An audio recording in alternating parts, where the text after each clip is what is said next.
January 18th, 1945, the Ardennes forest on the border between Belgium and Germany. What do you do when you are an American soldier alone in enemy territory and 12 German women are begging you to kill them? Private James Morrison from Fort Worth, Texas, had 30 seconds to make a choice that would echo across 70 years and 4 generations. They called him Buck back home. His hands were shaking, not from fear, but from 3 days alone in this frozen forest and a fever that had taken hold on the second night when the trench foot in his left leg turned angry red. This is the story of how one Hershey's chocolate bar changed the destiny of 91 lives.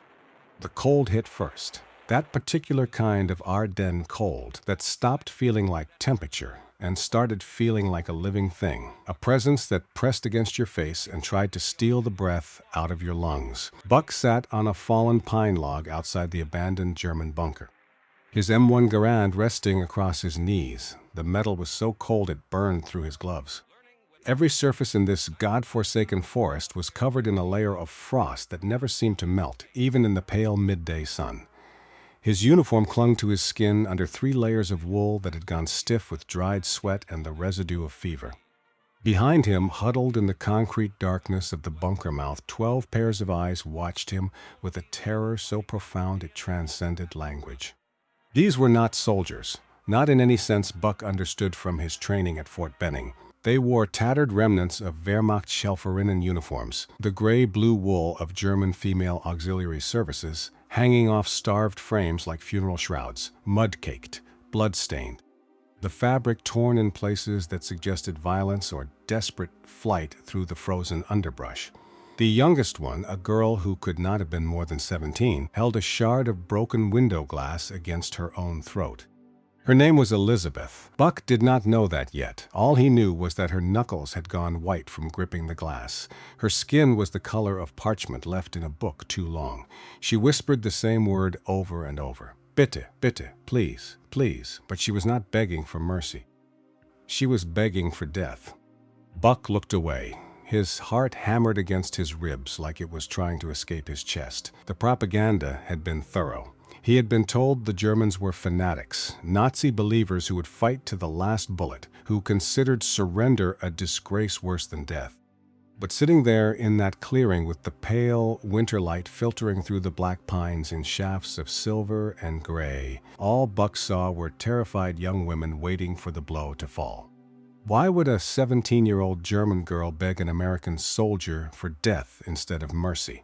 The answer would shake everything. Buck Morrison thought he knew about war and duty and what it meant to be human, but before Buck could make that choice, he had to understand why these women wanted to die.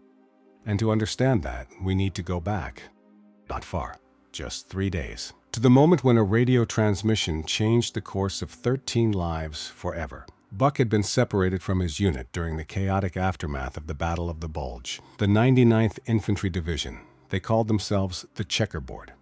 Good men. Farm boys like Buck. City boys from Chicago and New York and Philadelphia all mixed together in the great American melting pot of war.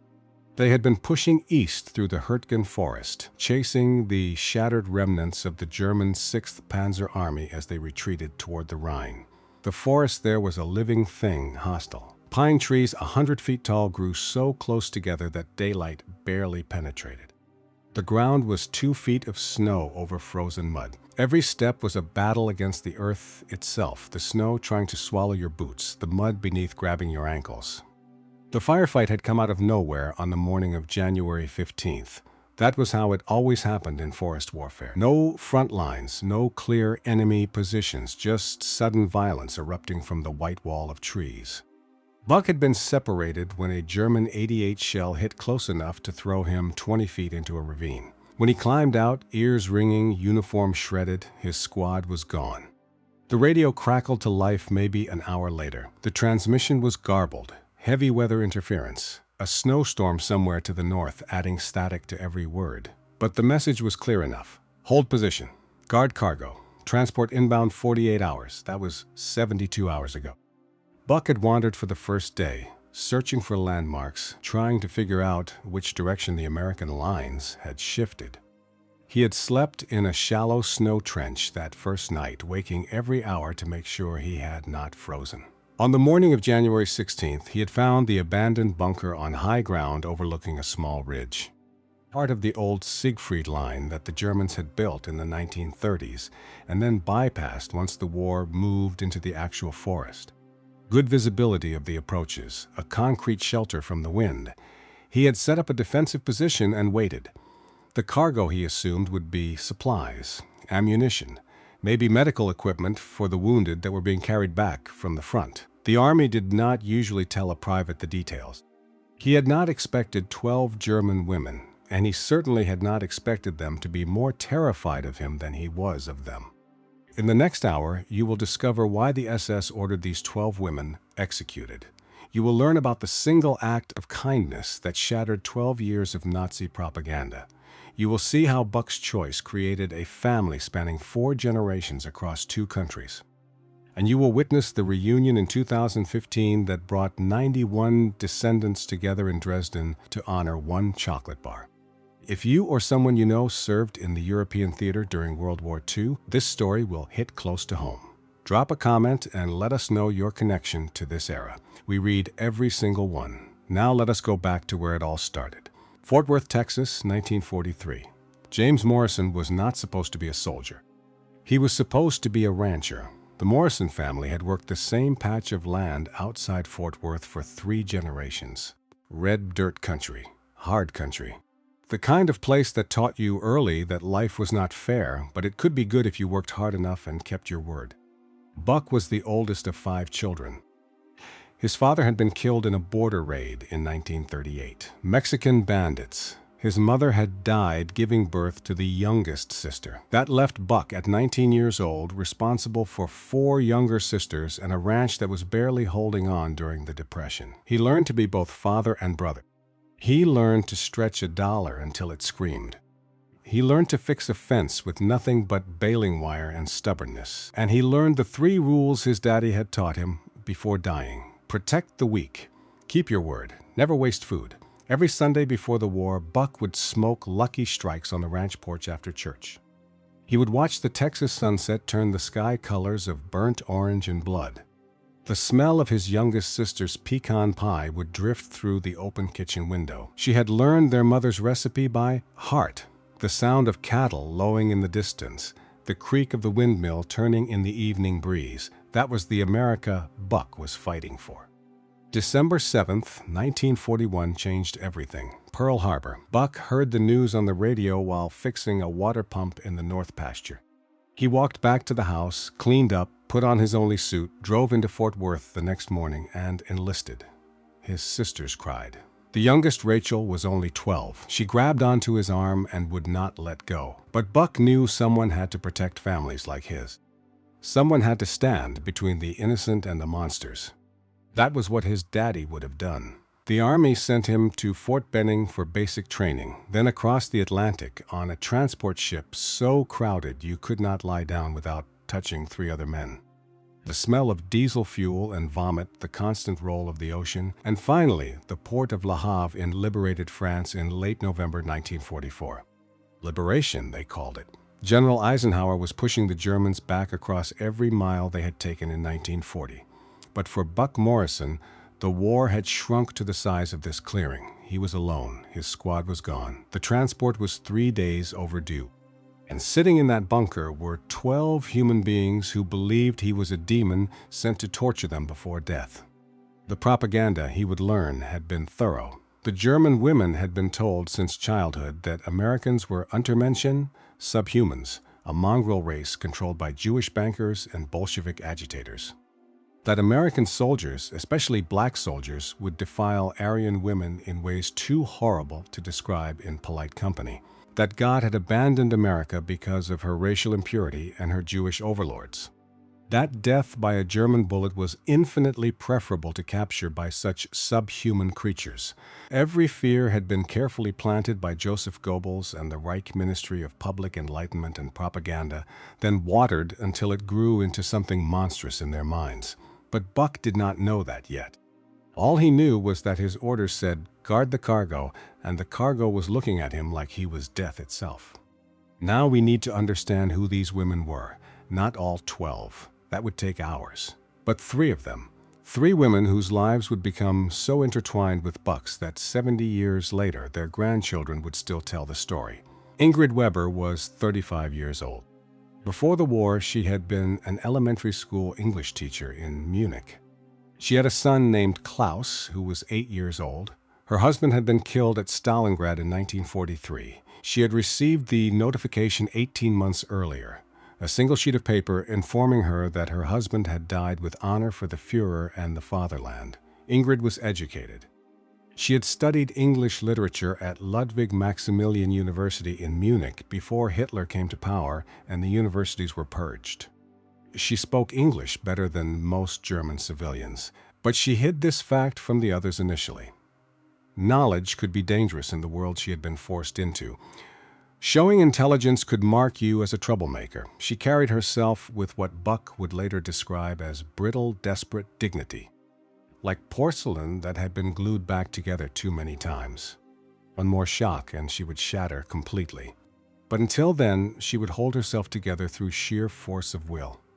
The propaganda had sunk its claws deep into Ingrid's mind. They told us Americans were subhuman, she would later say, that they were controlled by international Jewry, that American soldiers would rape us and mutilate us and worse.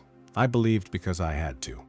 Not believing meant I had already lost my mind. My son was still in Munich and I had to survive to see him again, but I could not imagine surviving what an American would do to a German woman. Then there was Elizabeth Hoffman, 17 years old, called Liesel by her family. She had been promised in marriage to a baker's son in her Bavarian village. The wedding was planned for June 1945 if the war ended by then. She had never left her village before the RAD, the Reichsarbeitsdienst, had conscripted her into the Wehrmachtshelferinnen in October 1944. Her hands were bird-bone delicate, meant for kneading bread and folding sheets, not war. The broken glass in her palm cut deep, blood mixed with mud, but she did not feel it. Death seemed kinder than dishonor. Liesel represented everything innocent and fragile about the women in that bunker. She still tried to fix her hair with a broken piece of window glass, clinging to femininity even as the world around her had descended into barbarism. She had not yet learned that survival sometimes meant letting go of everything you thought made you human. The third woman was Marguerite Schneider, 28 years old, called Greta by everyone who knew her. She had been a medical orderly at the University Hospital in Dresden. She had lost her younger sister Anna in the firebombing of Hamburg in July 1943, Operation Gomorrah, British and American bombs. The memory of pulling her sister's body from the rubble was still fresh, raw, a wound that would never heal. Greta had training. She recognized the symptoms of trench foot in Buck's limping walk and the early stages of pneumonia in the rattle at the bottom of his lungs. Her professional instincts warred with her grief. Part of her wanted to help. The healer in her could not watch suffering without responding, but the sister in her remembered Allied bombs turning her world into an inferno. She was quiet, observant. Her hands were always moving, a nurse's habit. Even now, covered in mud and blood, she could not stop cataloging injuries. Who needed treatment first? What supplies would be required? It was the only way she knew to keep her mind from shattering. The other 9 women had their own stories. Kathy, the farmer's daughter from Schleswig-Holstein, with a loud laugh that somehow survived even in this hell. Hilda, who was 8 weeks pregnant and hiding it because pregnancy in a combat zone under SS jurisdiction was a death sentence. The twins Marlene and Erika, factory workers from Berlin who had never been separated until the war. Anna Liese, a secretary from Hamburg who had watched her office building collapse around her. Sophie, a medical student from Frankfurt whose university had been closed to women in 1943. Bertha, a cook from Cologne. Ursula, a telegraph operator from Stuttgart. Gertrude, an elementary school teacher from Leipzig. Each woman carried her own weight of fear and loss and desperate hope for survival. But to understand why they were in that bunker, we need to go back 6 months to August 1944, to a conscription that promised honor and delivered something else entirely. The 12 women had been selected for what was described as a special medical auxiliary unit. The notice came on official Wehrmacht letterhead. Your fatherland needs you. Serve the Reich with honor. Save the lives of wounded soldiers. It sounded noble, patriotic. How could anyone refuse? They were transported west to a facility near Aachen, a Wehrmacht Erholungsheim, an officer's rest home. The name meant nothing to most of them. Ingrid had heard rumors, whispers about certain facilities where German women were being used for purposes that violated even Nazi racial laws. But rumors were dangerous things to repeat. When they arrived, the reality became clear with brutal efficiency. They were not given nurse uniforms. They were given silk stockings, French perfume, looted from Paris, lipstick, kind of clothing that had nothing to do with medicine and everything to do with a different kind of service. Ingrid would later describe that moment as the death of innocence. When we arrived, she said, they did not give us bandages or surgical instruments. They gave us perfume and lipstick. We understood then what kind of medical service they wanted. The facility was a Feldbordell, an unofficial field brothel that Waffen-SS and Wehrmacht officers had established for their own use. This violated even the Third Reich's own laws about Rassenschande, racial dishonor, since German Aryan women were not supposed to be used this way. Only women from occupied territories, Slavic women, French women, Dutch women, were considered acceptable. But at this remote facility in the woods near Aachen, the SS officers running the operation had decided the rules did not apply to them. The women faced a choice: comply or refuse. 12 women from different backgrounds, different cities, different lives, all made the same decision in that moment. They said no, 9. The officer in charge, a Hauptsturmführer of the Waffen-SS, was furious. Refusal was Wehrkraftzersetzung, a term that meant subversion of military morale, a capital crime in a military culture built on absolute obedience to the Führer. Saying no was not just rebellion, it was treason. They were stamped with a designation that would follow them like a curse. Verweigerer, refusers, Sicherheitsrisiko, security risk. And in the chaos of a Third Reich that was clearly losing the war, women who knew too much about classified facilities that violated the regime's own racial purity laws were a liability. The disposal order came down in January 1945. Simple, efficient, bureaucratic. The women were to be transported to the Ardennes front, placed in a remote location, and executed at 0600 hours on January 18, 1945. The word used was Sonderbehandlung, special treatment, the SS bureaucratic euphemism for extrajudicial killing. The officer assigned to carry out the execution was Hauptsturmführer Wilhelm Weber. He was 32 years old. He had joined the Hitler Youth at 12 in 1925, before the Nazi Party even took power. He had volunteered for the Waffen-SS at 21 in 1934. He met all the racial requirements. 6 feet tall, blonde hair, blue eyes. He could trace his German ancestry back to 1750 without a single non-German name. He had taken the SS blood oath at Bad Tölz Academy. Meine Ehre heißt Treue. My honor is loyalty. He was a true believer in the Nazi racial ideology, in the mystical concept of blood and soil, in the absolute obedience owed to Adolf Hitler. For 14 years, that belief system had sustained him.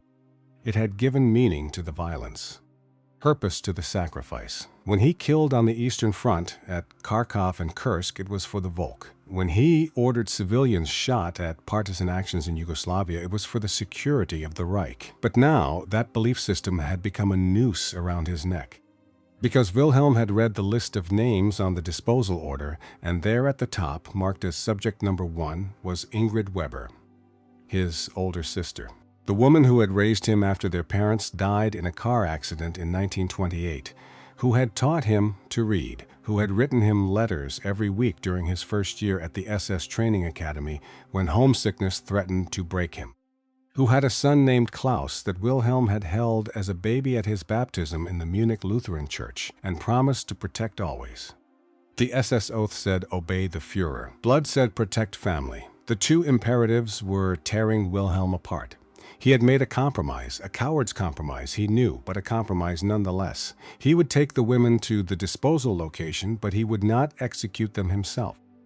He would leave them in the abandoned bunker in the Hurtgen forest. Let the advancing Americans find them. Let nature and the winter cold take its course. Either way, his hands would be clean. Technically, he would have followed orders. The women would be disposed of, but Ingrid would not die by his hand. For 3 days, Wilhelm had told himself this was the honorable solution. But honor had a way of rotting in the winter cold. And now, knowing that his sister was still alive, possibly in American custody, possibly revealing information about the Feldbordell system that could bring shame on the entire SS, Wilhelm was hunting her through the frozen Hirchen forest with murder on his mind.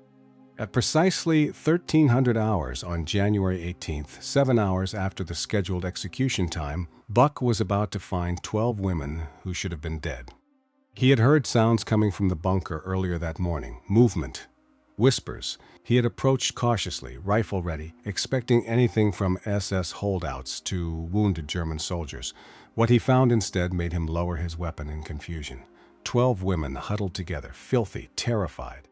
When they saw him, Ingrid crawled forward. Her English was broken but understandable. "Please," she said. "Quick, no pain." Buck stared. His mind could not process what he was seeing. "Ma'am," he said, "I am not here to hurt you. I am here to—" He did not finish the sentence because Liesel screamed, a sound of pure animal terror. She raised the glass shard to her own throat. Her hand was shaking so badly the glass was cutting her palm. Blood ran down her wrist. Buck froze. Every instinct told him to back away, give them space. But something in Liesel's eyes stopped him. It was not hatred he saw there. It was not even fear of him specifically. It was a deeper, older terror. The kind that comes from being told your entire life that the world is full of monsters. And now one of those monsters is standing in front of you.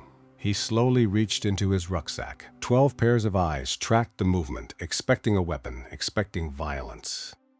Instead, Buck pulled out a single Hershey's Ration D chocolate bar, the hardened American military chocolate that was designed to not melt in tropical heat and did not soften even in the Ardennes cold. The silver foil wrapper was torn at one corner. The chocolate inside was as hard as pressed clay, but it was still chocolate, real American chocolate.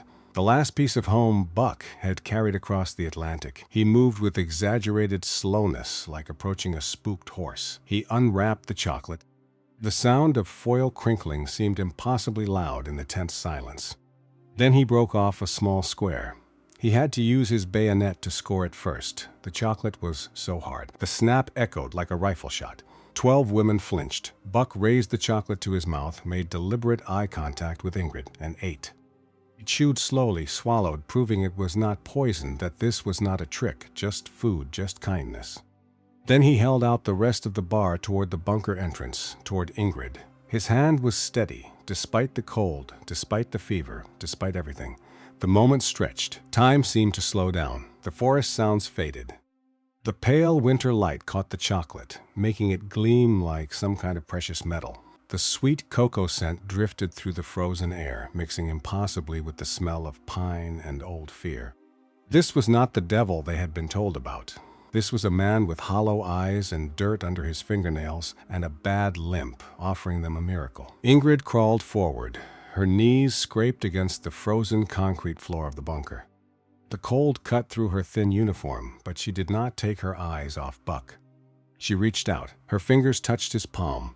Brief electric contact, warmth against cold, human skin against human skin.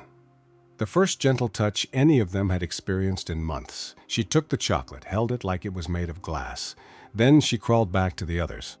What happened next would stay with Buck Morrison for the rest of his life. The 12 women divided that chocolate bar into 12 exact portions. Mathematical precision born of desperate fairness. Each piece was microscopic, too small to really taste. But they ate with a reverence that felt like prayer. And in that moment, the first crack appeared in the propaganda. Because subhuman Amerikaner did not share chocolate. Monsters did not prove food was safe by eating it first.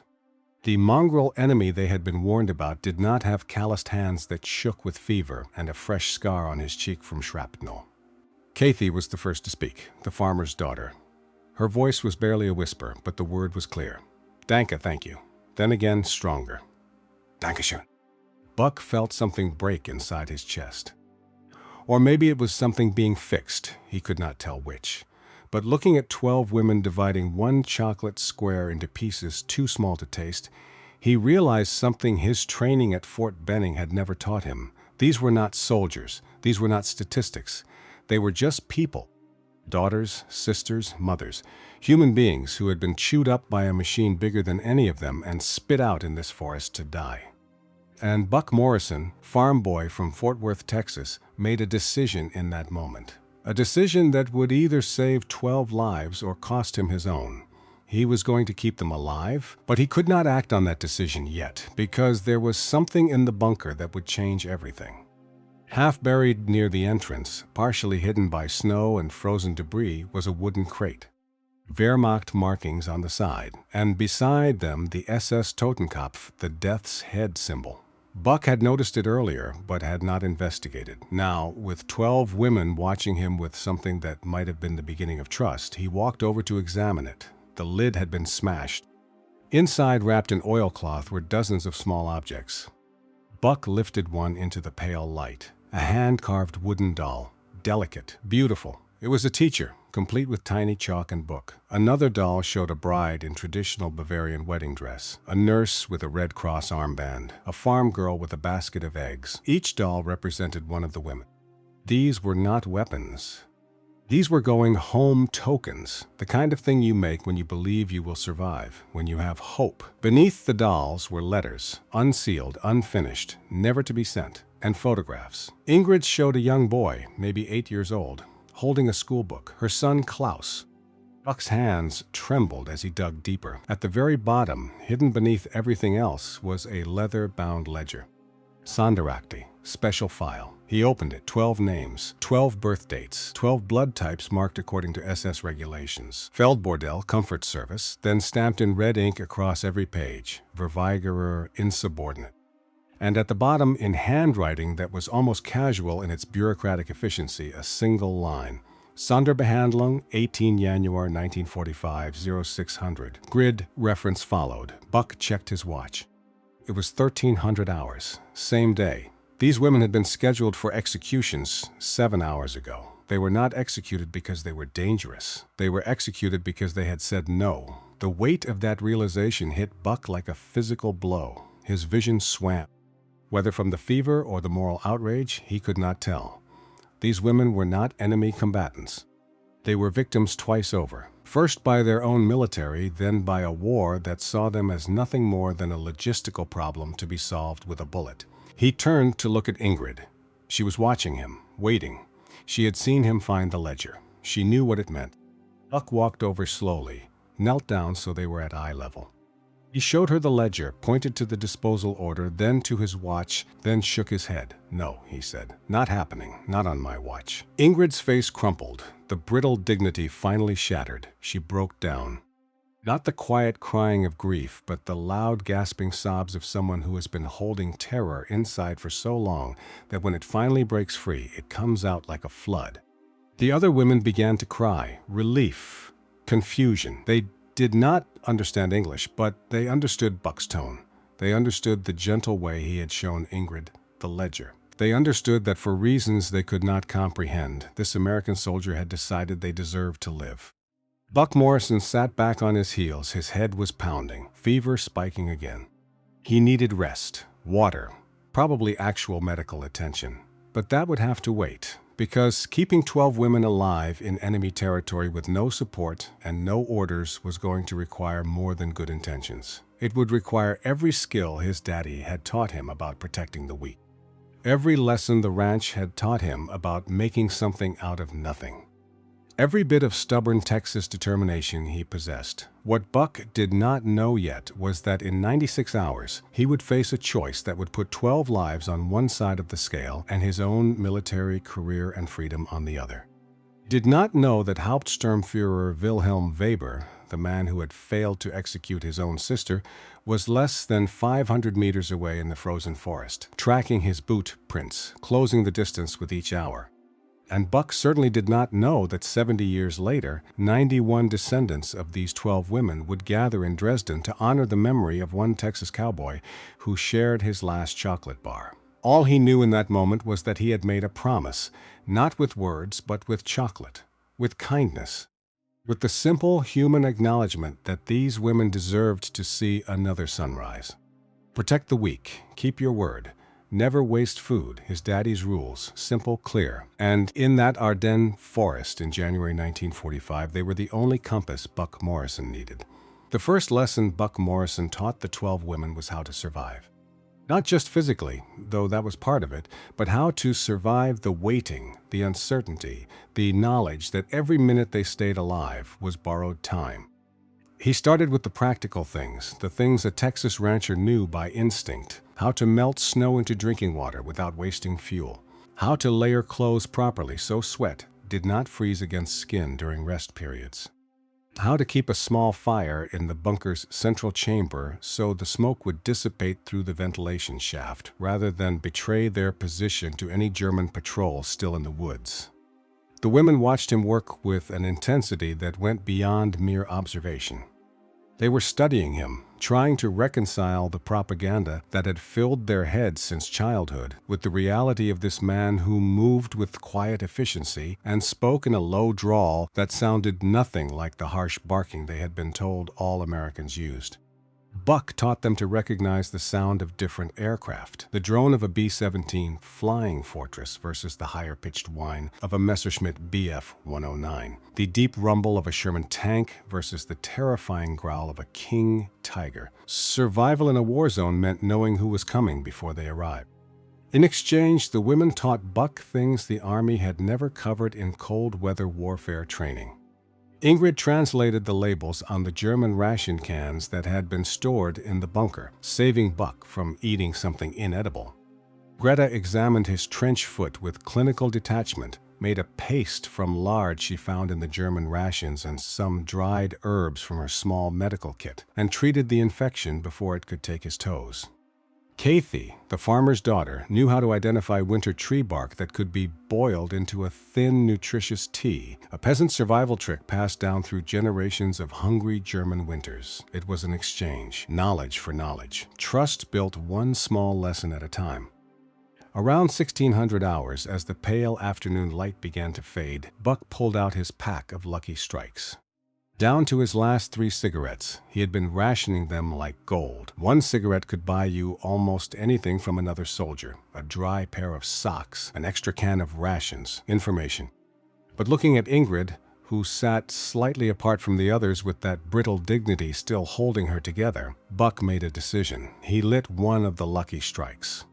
The sulfur smell of the match, the first draw of tobacco smoke, harsh and sweet at the same time. American tobacco was different from German, stronger, richer. He had heard that from captured German officers before. He held the cigarette out to Ingrid, offering. She looked at it for a long moment, then at Buck. Something shifted in her expression. She took the cigarette. Her fingers brushed his again. That same electric contact from the chocolate moment. She brought it to her lips and inhaled. The blue smoke curled between them in the cold air, a bridge between 2 worlds that should have been at war. For just a moment, they were not soldier and prisoner, not American and German. Just 2 people sharing tobacco in the fading light. Ingrid smiled, small, tired, but real. It reminded Buck of his oldest sister, Rachel, the way she would smile after a long day of work when they would sit on the porch and watch the sun go down over the ranch. How do you hate someone who reminds you of family? The answer Buck was learning was that you could not. Once you saw the humanity, you could not unsee it. Once you share chocolate and tobacco and the quiet companionship of survival, the word enemy stopped meaning what it used to mean. Ingrid spoke. Her English was careful, practiced. "We call you Schutzengel," she said. Guardian angel. Buck shifted uncomfortably. Texas cowboys did not accept praise easily. It violated some unspoken code his daddy had drilled into him. "Ma'am," he said, "I am just doing what is right." Greta spoke then in German. Ingrid translated. She says, "Doing right when everyone expects evil, that is angel." The other women had gathered closer, all 12 watching him now with something that looked dangerously close to hope. And then, moving as one, they bowed.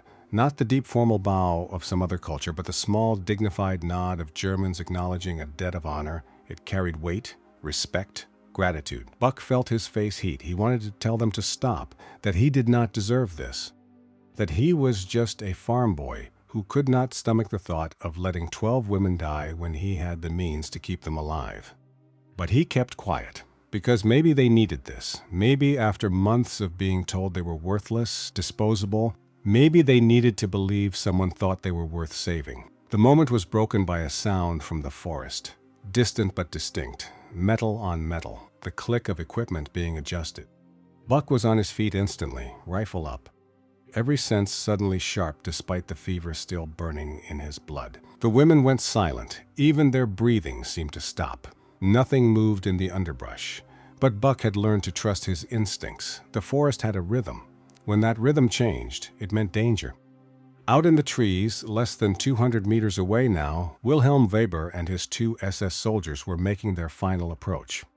They had been tracking Buck since dawn, boot prints in the snow, broken branches where an American with no winter forest training had blundered through the underbrush.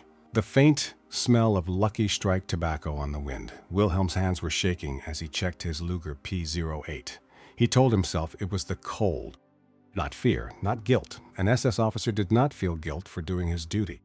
At exactly 2,000 hours, when the light was failing and the American's guard might be down, Wilhelm would make his move. He would kill the American first. Quick, efficient. Then he would execute all 12 women, just as he should have done 3 days ago. And the dishonor would be erased. The mission completed. That was what he told himself. The question was whether he still believed it. Night fell fast in the Ardennes. One moment there was light, the next darkness so complete it felt solid. The temperature dropped from cold to killing cold, the kind of cold that could freeze exposed skin in 10 minutes. Buck had risked a small fire in the bunker's inner chamber, just enough to provide warmth. The smoke would dissipate through the ventilation shaft, probably. It was a calculated risk, but the women were shivering. Greta's medical training told her that hypothermia could kill as surely as bullets. They huddled around the flames, 12 women and 1 Texas cowboy. The firelight carved deep shadows on the concrete walls, made everything look ancient, primal, like they had slipped backward through time to some era before nations and armies and all the machinery of modern war. Ingrid sat closest to Buck, not out of favoritism, but because she was the only one who could translate. The other women peppered her with questions in rapid German. She answered patiently, explaining who Buck was, where he came from, why he had chosen to help them. Buck caught his own name several times. Herr Morrison. The honorific sounded strange attached to his last name, but there was respect in it, maybe even affection. Around 1930 hours, Buck felt the fever spike again. His vision swam. The bunker walls seemed to breathe in and out like living things. He tried to stand, to move away from the fire before he collapsed in front of them, but his legs would not obey. Greta was beside him instantly, her hands cool against his forehead. Professional, assessing. She spoke to Ingrid in rapid German. Ingrid translated. She says you have pneumonia starting, and the trench foot is worse. You need warmth, rest, and medicine. Sulfa if you have it. Buck laughed. It came out bitter. Tell her the Sulfa is back at base camp about 40 miles that way. He gestured vaguely west. Greta did not smile. She pulled out a small cloth bundle from the folds of her torn uniform. Inside were dried herbs, yarrow, willow bark, elderberry, things she had saved from her medical kit hidden from the SS guards for months. She began to grind them between 2 rocks, added a little melted snow water from the canteen, made a paste that looked like mud and smelled like earth and something medicinal. She gestured for Buck to drink. He hesitated. Every instinct screamed not to ingest unknown substances in enemy territory. But then he looked at Greta's face, at the professional concern there, at the healer's need to heal regardless of nationality or uniform. Buck drank. It tasted like dirt and bitterness. But within 30 minutes, the fever began to break. The shaking eased. His vision cleared. Greta watched him improve with satisfaction. Then she did something unexpected. She reached out and placed her hand over his heart, just for a second. A gesture of connection, of shared humanity. Ingrid translated. She says her sister died in Hamburg, American and British bombs. She hated Americans for a long time, but you show her hate is choice, not destiny. Buck felt his throat tighten. He wanted to apologize for the bombs, for the war, for everything, but words felt inadequate. Instead, he just nodded, met Greta's eyes, hoped she could see that he understood, that he carried his own grief, his own losses. The moment stretched, peaceful, almost tender. Then the attack came. 2,000 hours, exactly. Wilhelm erupted from the tree line with a scream that was half battle cry and half something darker. pain, rage, desperation. His bayonet was raised. The blade caught the firelight from inside the bunker mouth. For one frozen second, Buck saw everything with perfect clarity. Wilhelm's face twisted in anguish, the two SS soldiers flanking him, and the target of the bayonet thrust. Not Buck, Ingrid. Buck moved on instinct. He threw himself sideways, grabbed his rifle, but the barrel was slick with frost.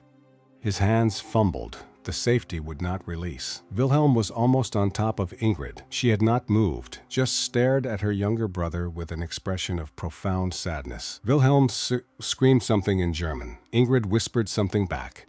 Later, she would translate for Buck. Wilhelm had screamed, "Verräterin, Schwester, traitor, sister, you dishonor our family name." And Ingrid had whispered, "Ich vergebe dir, kleiner Bruder." I forgive you, little brother.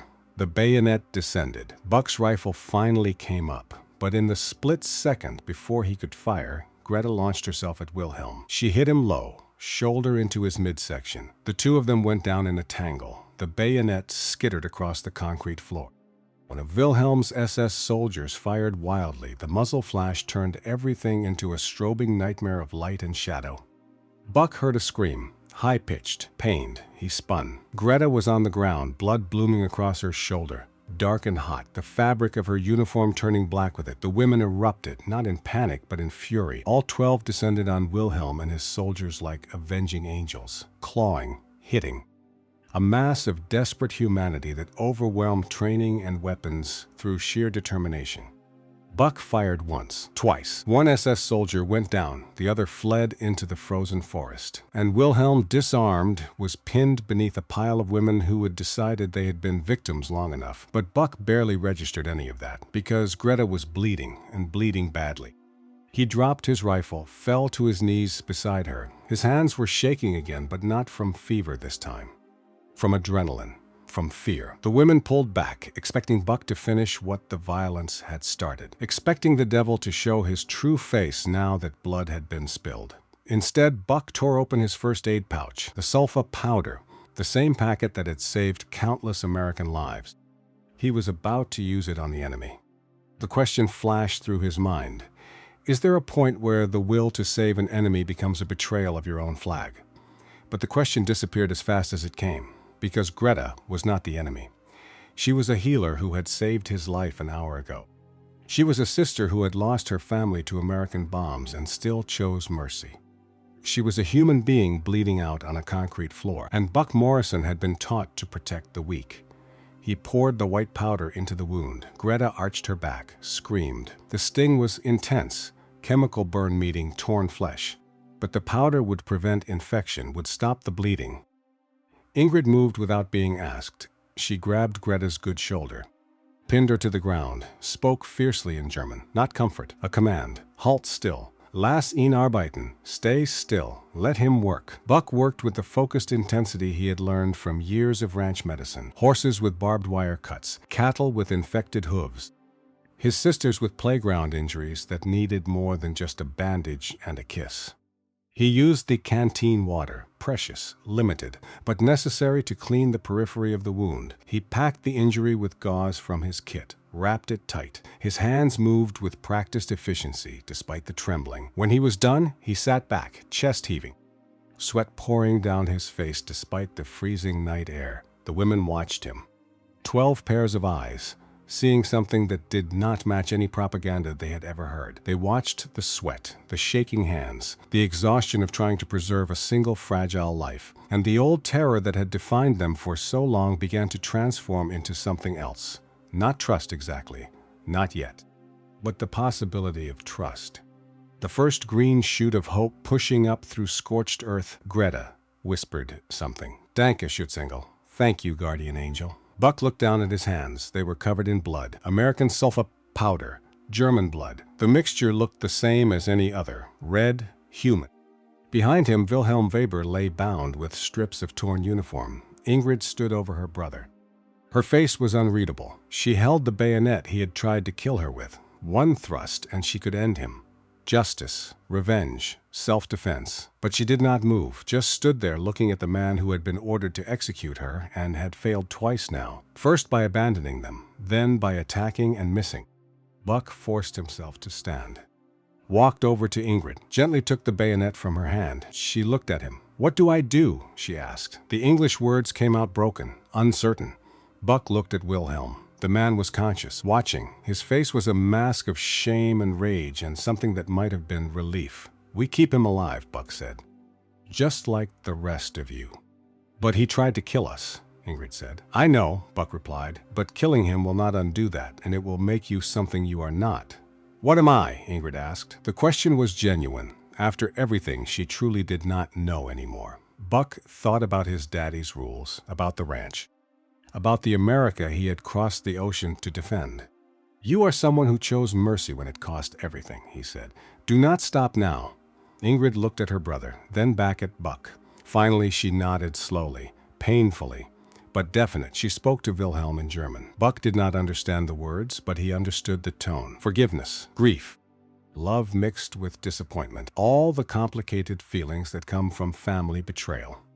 Wilhelm began to cry, not the loud sobs that Liesel had shown earlier, but silent tears that ran down his face and dripped onto the concrete floor. Shame made visible. The night passed in tense vigilance. Buck stayed awake, rifle across his lap. Wilhelm bound securely. The women slept in shifts. Greta's breathing was steady. The wound was holding. As dawn broke on January 19th, Buck faced a new problem. He now had 13 prisoners of war, 12 women and 1 SS officer, no transport, no orders, and a deadline that had passed 3 days ago. But that problem would become acute in ways Buck could not imagine. Because at 0900 hours on January 21st, an American patrol would walk into that clearing. And what they saw would look nothing like duty and everything like treason. The question that would define the next 70 years was simple. Can a man serve his country and his conscience at the same time? Buck Morrison was about to find out. Before we see what happens when Buck's own people arrive, think about this.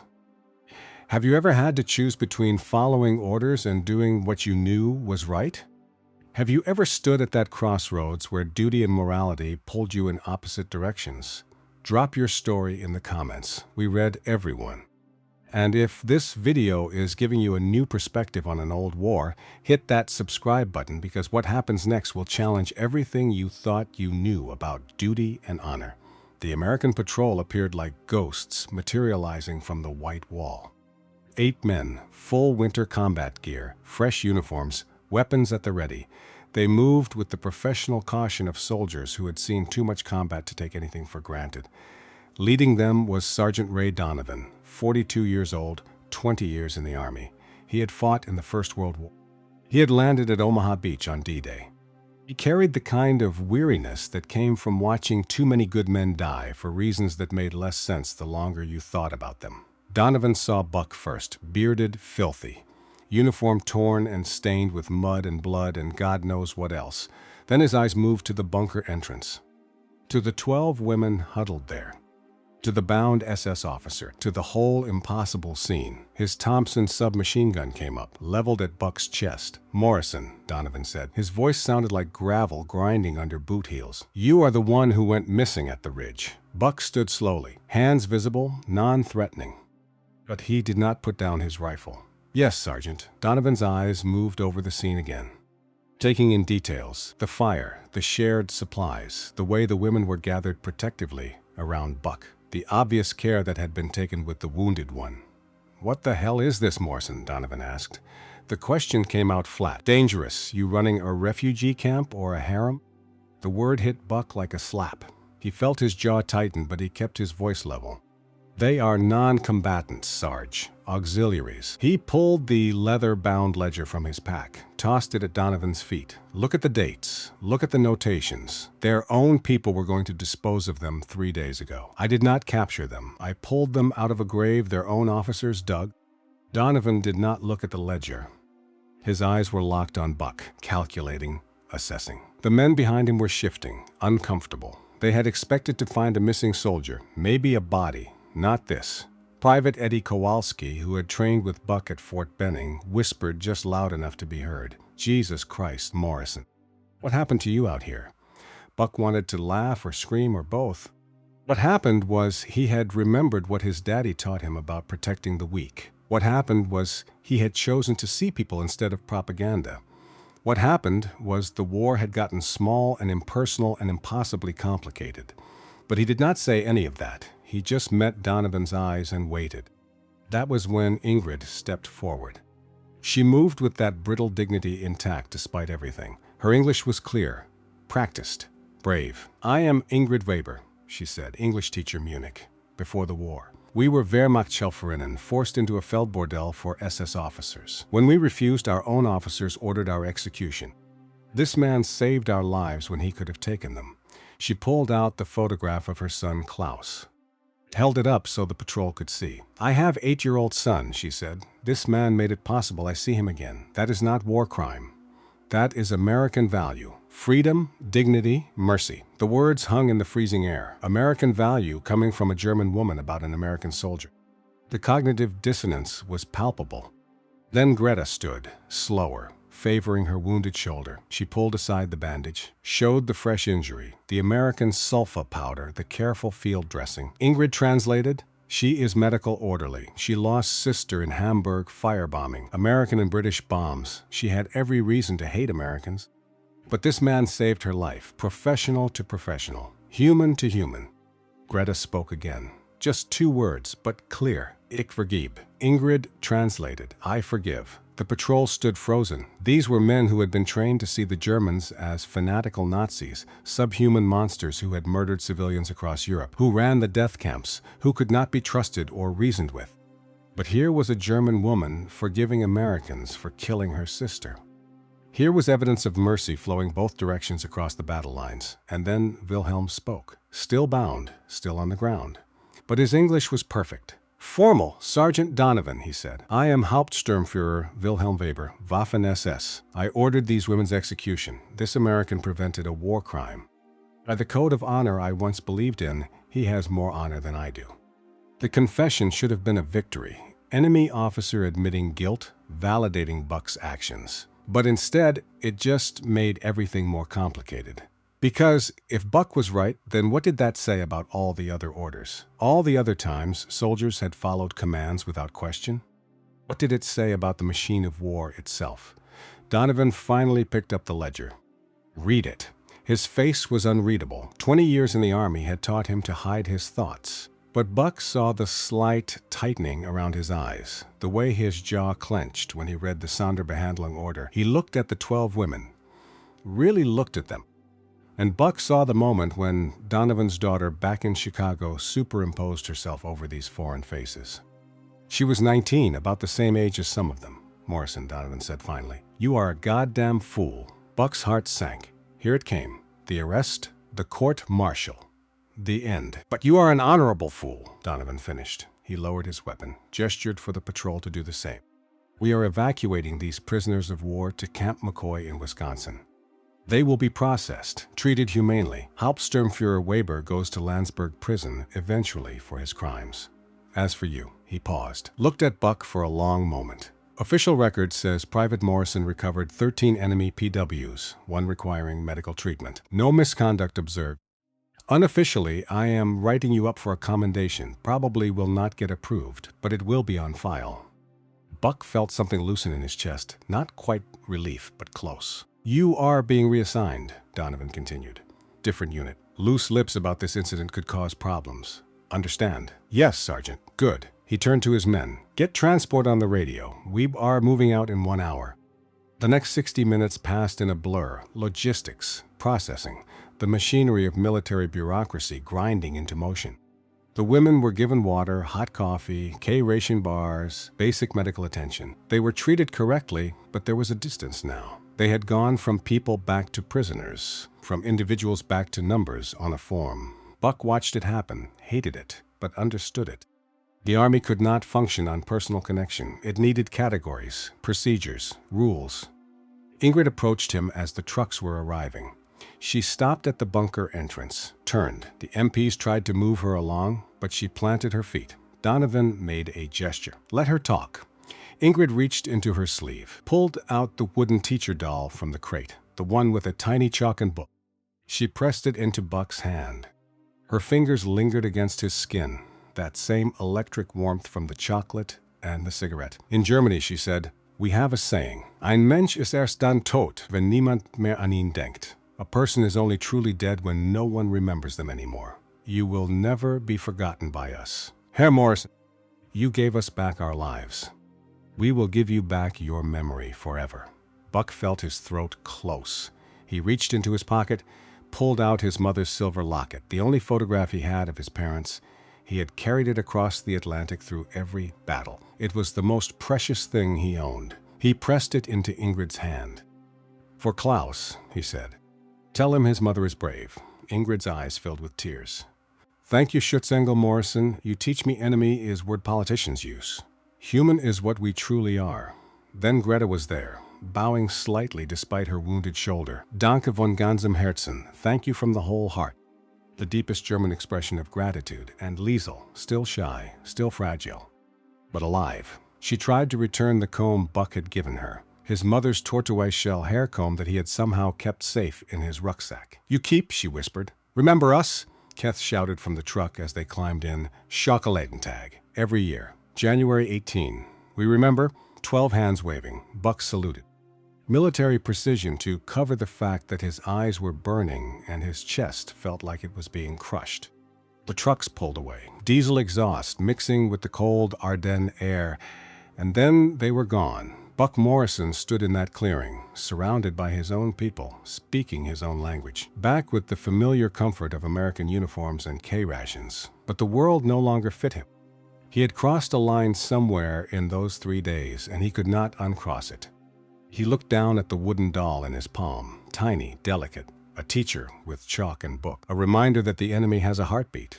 How much of our identity is just the uniform we are told to wear? Buck Morrison did not have an answer, but he knew one thing with absolute certainty. He would never forget 12 women dividing one chocolate bar into microscopic pieces and eating it like prayer. He would never forget Greta forgiving Allied bombs. He would never forget Ingrid calling mercy an American value. And somewhere deep in his Texas soul, Buck made a promise. If he survived this war, if he made it home, he would spend the rest of his life trying to deserve the title they had given him, Schutzengel, guardian angel, even if it took 70 years to understand what that really meant. 7 years is a long time to carry ghosts. Buck Morrison learned this on the slow train from New York back to Fort Worth in October 1945. Germany had surrendered 5 months earlier. Japan had surrendered in August. The war was over. Men were going home. But Buck stood at the observation platform of the westbound train, watched the American countryside roll past, and felt nothing that resembled victory. He had been reassigned after the incident with the 12 women. 87th Infantry Division, different campaign. Crossing the Rhine, central Germany, the Ruhr Pocket, men who did not know his story. But they noticed the change in him anyway. You fight different, Private Eddie Kowalski had told him once. They had been reassigned together, old training buddies from Fort Benning, reunited by the random machinery of military logistics. You fight like you are protecting something instead of destroying something. Buck had not known how to respond to that. How do you explain that once you see the humanity in the enemy, combat stops being about hatred and starts being about something sadder? Necessity, duty, the grim mathematics of kill or be killed. But never hatred. He carried 3 wooden dolls in his rucksack.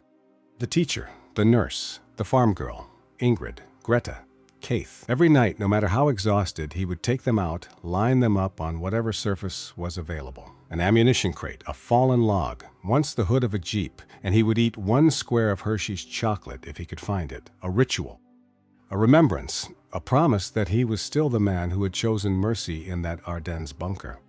The other soldiers thought he was crazy, or maybe suffering from combat fatigue.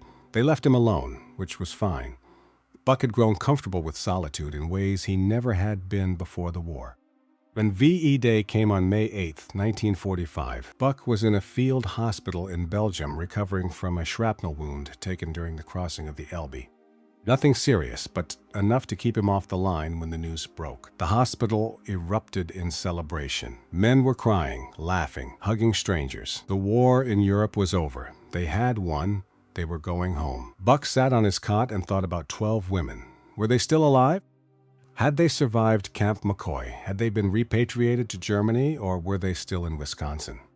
Did Ingrid ever see her son Klaus again? Did Greta's shoulder heal properly? He had tried to find out, written letters to the War Department, to the Red Cross, to Camp McCoy directly. But the bureaucracy was enormous, and Buck was just one private asking about enemy civilians. His letters went unanswered or came back with form responses that told him nothing. Eventually he stopped asking, not because he stopped caring, but because not knowing was easier than knowing they might have died despite everything. The assumption became his new reality. They had moved on, returned to Germany, started new lives. Forgotten the Texas cowboy who shared chocolate during 3 impossible days. It was easier to believe that than to hope for something more. Buck Morrison came home to Fort Worth on a gray November morning. The train pulled into the station with a hiss of steam and the screech of brakes. His 4 sisters were waiting on the platform. Rachel, who was 17 now, not the 12-year-old girl who had cried when he enlisted. The others had grown too, married, started families of their own. They threw their arms around him, asked questions he could not answer, wanted stories he could not tell. They meant well, but they were trying to welcome home a man who no longer existed. The Buck Morrison who had left Fort Worth in 1941 had believed in clear lines between good and evil, between us and them. That Buck had died somewhere in an Ardennes bunker and been replaced by someone who understood that the world was mostly gray. He took over the ranch, worked the land, fixed fences, raised cattle. The rhythm of ranch life was supposed to be healing, familiar routines, honest work, the Texas sky stretching forever. But Buck found himself staring at the horizon and thinking about a bunker halfway around the world. He never married. When people asked why, he would make jokes about being too set in his ways. But the truth was simpler and more complicated. How do you build a life with someone when part of your heart is still on the other side of the Atlantic? The wooden dolls sat on his mantel, 3 of them arranged in a careful line. Visitors would ask about them. Buck would say they were souvenirs from the war. Most people did not push further. Veterans were allowed their quirks, their silences, their private griefs. Every January 18th, Buck would wake before dawn. He would ride out to the north pasture where his father was buried, and he would eat 1 square of Hershey's chocolate while watching the sun come up. Chocolatentag. That was what Kathy had shouted from the truck. The last thing he had heard before they disappeared into the diesel exhaust. He wondered if they remembered too. If somewhere in Germany, 12 women were eating chocolate and thinking about a bunker and a cowboy and 3 days when the war became human-sized. Buck would never know. That was what he told himself, and for 7 years he believed it. Then came June 1952. The postman arrived at the ranch around 10 in the morning. The heat was already brutal, 105 degrees in the shade, the kind of Texas summer that made you understand why people invented air conditioning. Buck was working on a water pump in the south pasture, wrench in hand, sweat pouring down his face. The postman's truck kicked up a plume of dust visible from a mile away. "Got something for you," the postman called. "Letter from Germany. You got family over there?" Buck's hands went still. The wrench slipped, clattered against the metal pump. He walked over slowly, like approaching a spooked horse, not wanting to startle the moment into disappearing. The envelope was thin, lightweight, the address written in careful feminine script. German stamps in the corner. Pressed inside, visible through the paper, was the shape of something flat and delicate. Buck's hands were shaking, just like that first chocolate moment, just like the fever.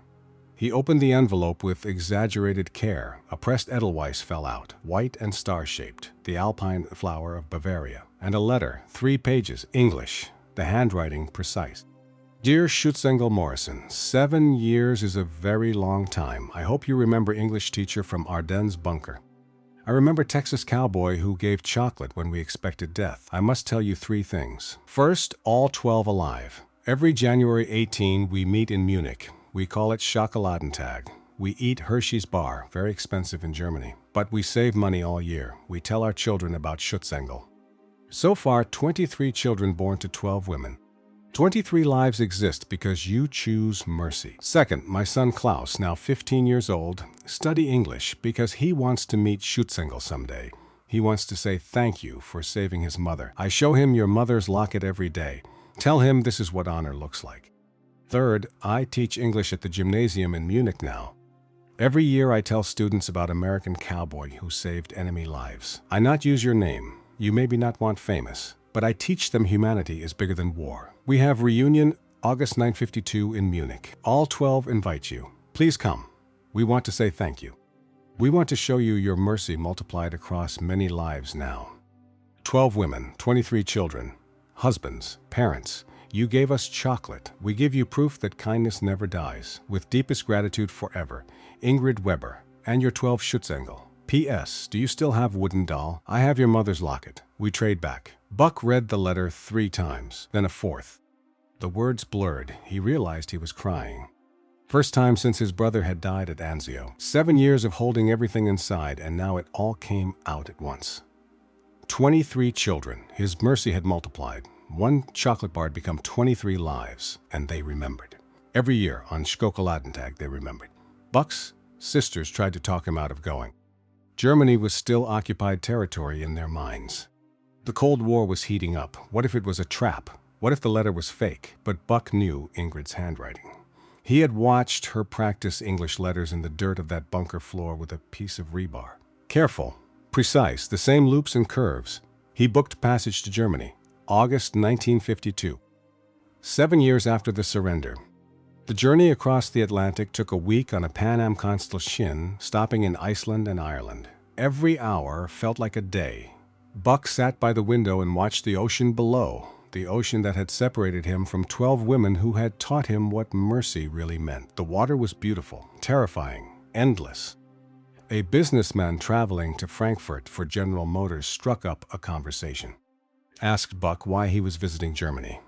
To see old friends, Buck said. The businessman's face twisted in disgust. Friends with Krauts after what they did? After the camps? Buck did not argue. He had learned that some people needed enemies more than they needed truth. Instead, he just looked out the window and thought about Greta whispering, "Ich vergebe." I forgive. The plane landed at Frankfurt on August 17th. The heat and humidity of the Rhine Valley hit Buck like a physical blow. It smelled unfamiliar, wet earth, cold smoke from the reconstruction efforts, and underneath it all, still 7 years later, the faint scent of old ash from the war years. He took a train south to Munich. The Germany he saw from the windows was recovering but still scarred. 7 years after the Allied bombing campaigns, the rebuilding was ongoing, but there was life, movement, hope. The Marshall Plan had poured billions into rebuilding what the war had destroyed. The Munich school where Ingrid taught was a modest building. Traditional Bavarian architecture mixed with post-war pragmatism, half of the original structure destroyed and rebuilt in plain modern concrete. Buck arrived on August 18th, Schokoladentag, the anniversary. A banner hung over the entrance, English and German. Willkommen, Schutzengel Morrison. Welcome, Guardian Angel Morrison. Buck stopped walking, stared at the banner. Part of him wanted to turn around, get back on the train, go home. Because what if the reality could not live up to 7 years of memory? But then Ingrid walked out of the school building. She was 42 now. Gray streaked her hair. She wore reading glasses, a teacher's modest dress. But her eyes were the same, warm, intelligent, alive. She saw him, froze. Then she ran, dignity forgotten, just pure joy propelling her forward. They embraced in the school courtyard, no words. Just 7 years of distance collapsing into one moment. Buck felt her shake with sobs. Felt his own tears soaking into her hair. "You came," she whispered in English. "You really came." "You asked," Buck said. His voice was rough, broken. "That is enough." A teenage boy appeared in the doorway. Tall, serious, Klaus. He approached slowly, extended his hand for a formal German handshake. His English was careful. Formal. "Thank you for saving my mother, sir." Buck knelt, eye level with the boy, pulled the wooden teacher doll from his pocket, had carried it across the Atlantic. "Your mother saved me too," he said. He pressed the doll into Klaus's hands. Klaus looked at the tiny carved figure, at the chalk and book, then at his mother. He smiled. And Buck saw Ingrid's warmth reflected in her son's face. The school gymnasium had been converted for the reunion. Traditional Bavarian setup, long wooden tables, steins of dark beer, the smell of pretzels and mustard and roasted meats. Everything clean, careful, respectful. The women arrived one by one. Each entrance was a small miracle. Greta came first, age 35 now. Doctor at the University Hospital in Munich. She wore a white coat even though this was not a medical setting. Professional to the core. She showed Buck her shoulder, healed perfectly. Just a scar. But the shoulder worked, moved, saved lives. She embraced Buck, spoke in German. Ingrid translated. Your sulfa powder saved my shoulder. I used that shoulder to deliver 623 babies at the Munich hospital so far. Each one I thought Schutzengel made this possible. Then Liesel, age 24. Married to a gentle Bavarian bookshop owner. She carried a little girl on her hip, 4 years old. Renate, named after her grandmother. Liesel still had the comb. Buck's mother's tortoise-shell comb. She had worn it in her hair on her wedding day.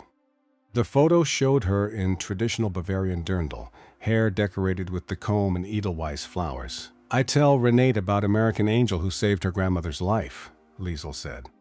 Her English had improved. 7 years of practice. She wants to meet you. The little girl stared at Buck with enormous eyes, whispered something to her mother. She asks if you have wings, Liesel translated. Angels have wings in her picture books. Buck laughed, first real laugh in 7 years. No wings, he said. Just cowboy boots. Kathy arrived with characteristic exuberance. Her laugh unchanged, loud, joyful, infectious. She brought homemade sauerkraut. Better than what we ate in the forest, she shouted. And this actually tastes good. She had married a Schleswig-Holstein farmer. 3 sons. The farm prospered. I tell husband I had 12 sisters and 1 brother in war, she said. He very confused. Then Hilde, the one who had been 8 weeks pregnant in the bunker. Her son Manfred was 6 now, named Guardian, Protector. He shook Buck's hand with exquisite politeness. I was 8 weeks pregnant in forest, Hilde said through Ingrid. If I die, baby die. You saved 2 lives, not 1. The twins Marlene and Erika, aged 38 now, they had returned to Berlin. Opened a small pastry shop together in the American sector. The menu featured chocolate-themed desserts, a tribute. They brought a gift, the Hershey's Ration D wrapper from that first chocolate bar, somehow preserved, flattened, framed. Keep this, they said, to remind us that the smallest gift can save a life. 6 others came, each with families, husbands, children. Stories of survival and rebuilding, of lives that continued because one Texas cowboy had chosen mercy over orders. Buck tried to count, 12 women, 23 children, 11 husbands, others.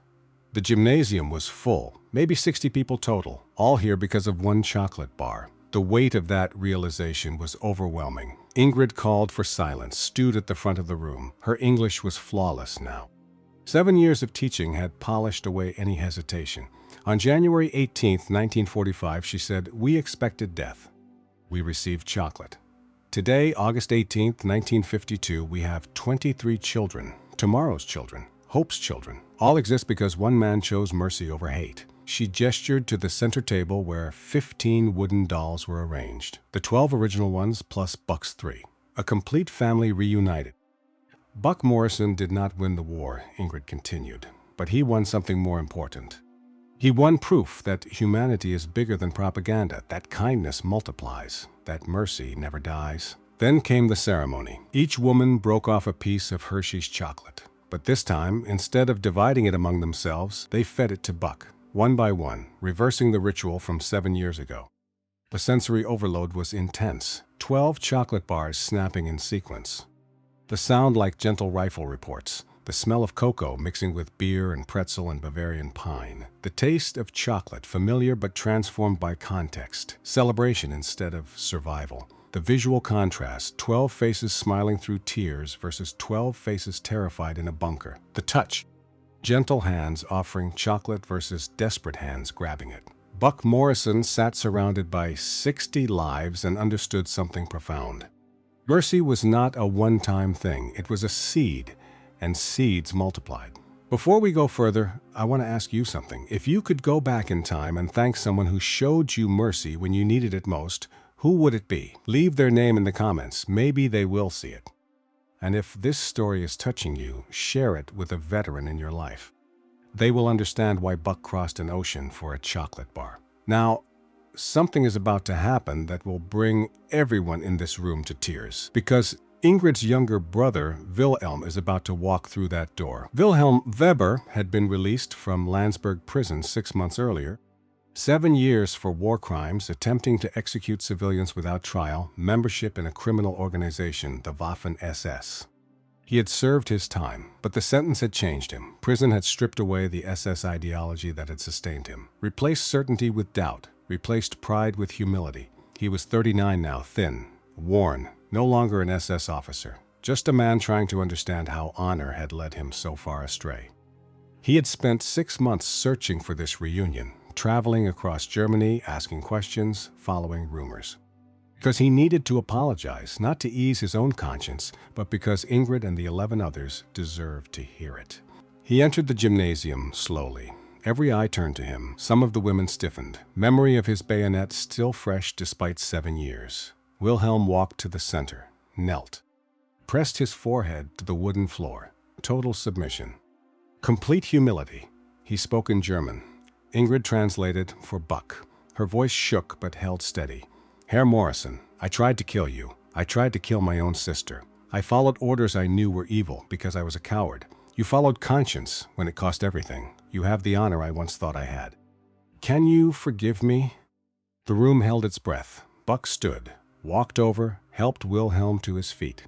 Texas cowboys did not bow, but they understood regret. They understood the weight of choices made in impossible situations. Herr Weber, Buck said, you could not kill your sister. That took more courage than following orders. You left them in that forest, hoping someone would show mercy. I just happened to be there. We both made choices. Different paths, same destination, them being alive. He extended his hand. Wilhelm stared at it, then took it. The grip firm. Equal brothers through Ingrid. Former enemies now bound by shared failure and shared redemption. Wilhelm pulled something from his coat. Ingrid's locket. Buck's mother's locket. Ingrid had given it to her brother years earlier, hoping it would remind him of humanity. Buck took it, turned it over in his hands. The silver was tarnished, but the photograph inside was intact. His parents on their wedding day, young, hopeful, before the ranch, before the hard years, before death. He reached into his pocket, pulled out a silver harmonica. His father had carried it in the First World War, had played it on the ranch porch on Sunday evenings. It was one of Buck's most precious possessions. He pressed it into Wilhelm's hands. Symbol of peace, of music instead of war, of breath creating beauty instead of carrying screams. Wilhelm's face crumpled. He clutched the harmonica like a lifeline, bowed again. Not the formal apology, but gratitude. Buck lifted the harmonica to his lips, played a few notes. Home on the range. Slow. Emotional. The Texas anthem transformed into a German peace offering. The children listened in wonder. First American music for many of them. The melody simple, haunting. Liesel's daughter Renate whispered, "Klingt wie Freiheit." Sounds like freedom. Buck taught them the chorus. 60 German voices singing a Texas cowboy song in broken English. The sound filled the gymnasium, spilled out into the August evening. Freedom and hope mixed together until you could not tell where one ended and the other began. From terror in a bunker to music in a school. 7 years. One mercy's echo multiplying across generations. Wilhelm Weber would spend the rest of his life trying to make amends. He never married. He became a mechanic in Munich, repairing bicycles and later small motor cars. He gave 10% of every paycheck to Jewish reconciliation organizations for the next 47 years. He attended Schokoladentag every January 18th until his death in 1999, sitting quietly in the back, always the last to receive his piece of chocolate. When the German filmmaker came in 1976 to document the chocolate protocol, Wilhelm sat for the interview and spoke on camera about his crimes, one of the few former SS officers who ever did so publicly. He said, "My sister forgave me because she was a better person than the ideology that raised me. The American forgave me because his God taught him to. I have spent my life trying to become worthy of both. I do not think I have succeeded, but I have tried." Flash forward now, 1976, the same Munich school. Ingrid had retired from active teaching, but the school continued her lessons. A German filmmaker arrived with cameras and questions. He had heard rumors, stories about 12 women and an American cowboy and chocolate. He wanted to document it before the generation that remembered firsthand was gone. Buck Morrison was 55 now, silver in his hair, lines in his face from Texas sun and ranch work. But his eyes still carried that same intensity, that same recognition of shared humanity. The filmmaker interviewed everyone, all 12 women, the second generation. Klaus, now 39, a mechanical engineer. Renate, now 28, an English teacher like her grandmother, Ingrid. The documentary was titled Das Schokoladenprotokoll, the Chocolate Protocol. When mercy multiplied. Greta, age 59, spoke directly to the camera. His sulfa powder saved my shoulder. I used that shoulder to deliver 847 babies at the Munich University Hospital across my whole career. Each one I thought Schutzengel made this possible. That is not 847 lives. That is 847 families. Thousands of people exist because one man chose kindness. The documentary won awards, was shown in German schools, a few American schools. Veterans groups, initially hostile, softened when they saw the evidence. Letters arrived at Buck's ranch, other veterans thanking him, some apologizing for judging. Others sharing their own stories of mercy shown and received. One letter stood out. From a veteran who had fought at the Battle of the Bulge, brutal campaign. No mercy given or expected. I hated the Krauts for 30 years, the letter said. Your story made me realize I was carrying dead weight. Thank you for showing a different way. Buck kept that letter on his mantle next to the wooden dolls. Proof that the story mattered, that sharing it could change minds. Buck Morrison died in 1982. Age 61, heart failure on his Texas ranch. He never married, never had biological children, but he had already lived to see his mercy multiply. He had already crossed the ocean 4 times to attend Schokoladentag in Munich. He had already held Ingrid's grandchildren on his knee and taught them to say howdy in a Texas drawl. He had already seen Klaus Weber grow from an 8-year-old boy in a photograph to a middle-aged engineer with 2 sons of his own, both of them wearing small silver crucifixes their great-uncle Wilhelm had given them at their baptism. When the phone call came from Munich announcing that Buck had died in his sleep on his ranch porch, Ingrid Weber was 72 years old. She stood in her kitchen with the telephone receiver in her hand and she wept for an hour without stopping. Then she called all 11 of the other women. And on January 18th of the following year, 1983, they held the first Schokoladentag without their Schutzengel. But they held it anyway, because that is what he would have wanted. Ingrid Weber outlived Buck by 33 years. She died on March 4th, 2015, at the age of 105 in a nursing home in Munich, surrounded by her son Klaus, her grandchildren, and her great-grandchildren. Her last words, spoken in English, so that Buck would hear her wherever he was, were, "Tell the Schutzengel I kept his rules." 10 months later, on the 70th anniversary of that chocolate bar in the Ardennes forest, the surviving descendants of those 12 women would fulfill her last request in a way she could not have imagined. Jump forward again, January 18th, 2015, 70 years after that bunker. The Dresden Peace Memorial. A monument was being unveiled, the Schutzengel Memorial, bronze statue of a soldier sharing chocolate with a child. Simple, powerful, universal. The plaque read in English and German, in memory of Private James Morrison and all who choose mercy over hatred. The attendance was staggering. 7 of the original were still alive, ages 87 to 97. Greta, now 98 and in a wheelchair, but still sharp of mind. Liesel, 87. Katha, 92. Hilda, 88, and 3 others.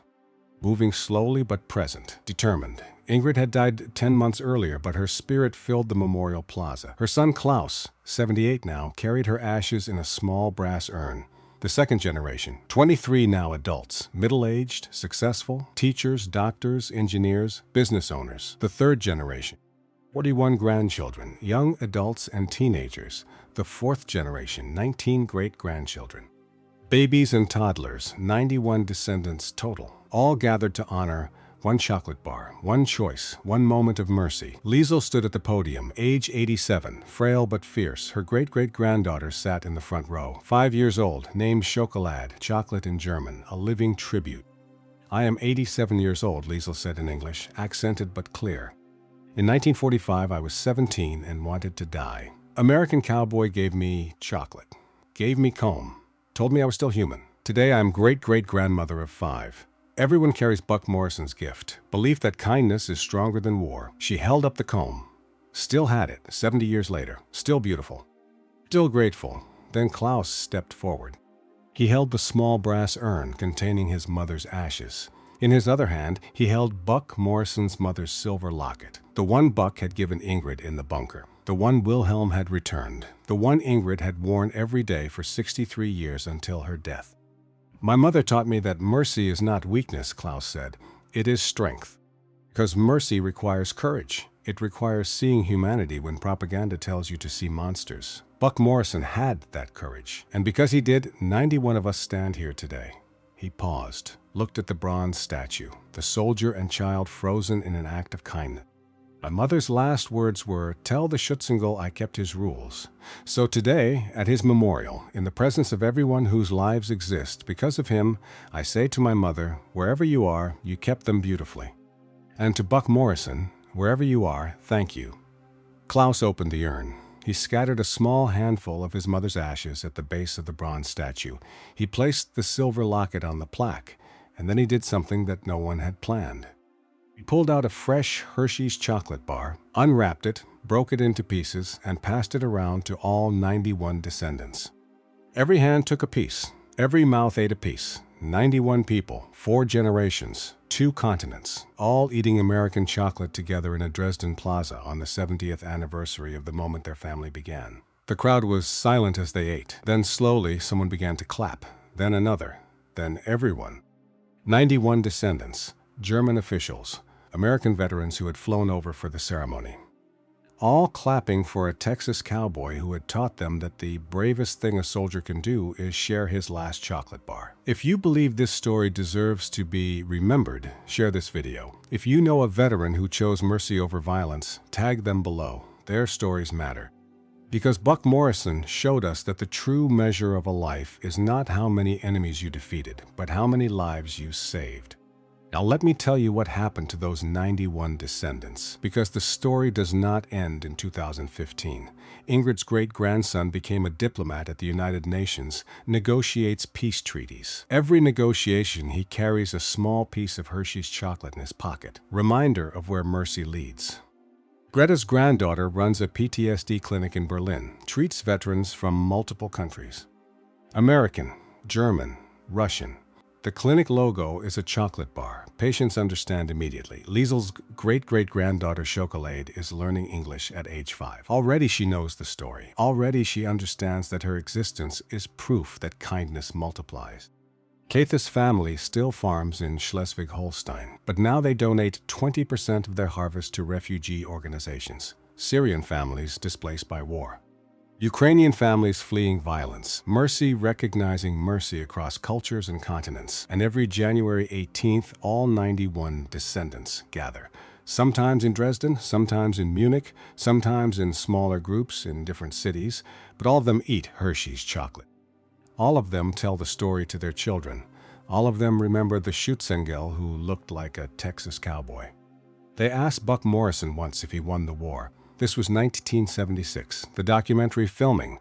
The question direct, "I did not win the war," Buck said. His voice was tired, honest. "I just helped 12 people survive it. Maybe that is the only war worth winning. The battle against hatred in your own heart." The interviewer pressed, "But you saved 91 lives across 4 generations. Surely that is victory." Buck looked at the camera directly, at whoever would be watching decades later, looked at you right now hearing this story. "Victory is not the right word," he said. "I made a choice, one choice, to see humans instead of enemies. Everything else just multiplied from there. That is not special. That is just basic human decency. The question is not why I did it. The question is why it was so rare." That question hung in the air, unanswered, maybe unanswerable. But here is what we know. 1 Hershey's chocolate bar, 1 Texas cowboy, 1 choice to see humans instead of enemies. 70 years later, 91 lives across 4 generations still gather every January 18th to prove that mercy never dies. It multiplies. What would you do if you had 30 seconds to choose between following orders and following your conscience? What would you do if the enemy had a face and a name and a family? Buck Morrison showed us the answer. You choose mercy. You choose to see the human. You choose chocolate over cruelty. And 70 years later, 91 people gathered to prove you were right. This is the story of the Chocolate Protocol. This is the story of when America chose its best self. This is the story of how one's choice multiplied across 4 generations and proved that kindness is stronger than war. The final image, the Morrison Ranch in Texas, present day. Buck's niece still owns it. The mantle still holds the display.